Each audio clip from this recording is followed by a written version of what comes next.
Throughout America's history, the Declaration of Independence has served as a blueprint for democracy around the world. Now, 250 years later, let's zoom in on one of its signers through the lens of his descendant. My name is Adrienne Elliott, and I am a descendant of one of the signers of the Declaration of Independence, John Hart. Well, his nickname was Honest John.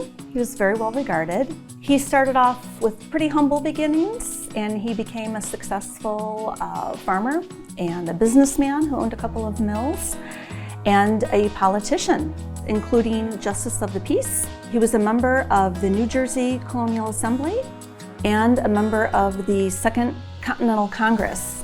And it's in that capacity that he signed the Declaration of Independence. He put everything on the line because obviously it was treason in the eyes of the British. It did cost him, and at one point even the British troops and the Hessian troops came into his area and he had to flee into the forests and the caves and hide. He was in his 60s, he had to go and hide. A lot of the signers lost quite a bit in the war. I learned that before the big battle of Monmouth in New Jersey, John Hart hosted George Washington and 12,000 Continental troops on his farm.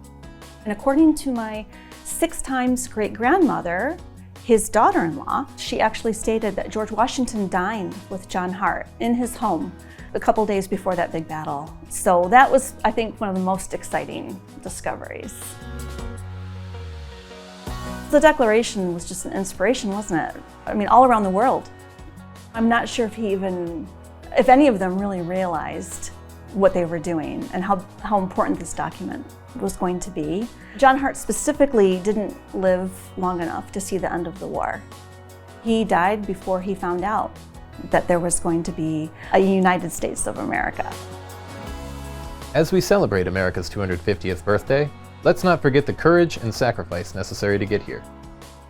John Hart may be gone, but his descendants will carry on his story and the country he fought to establish.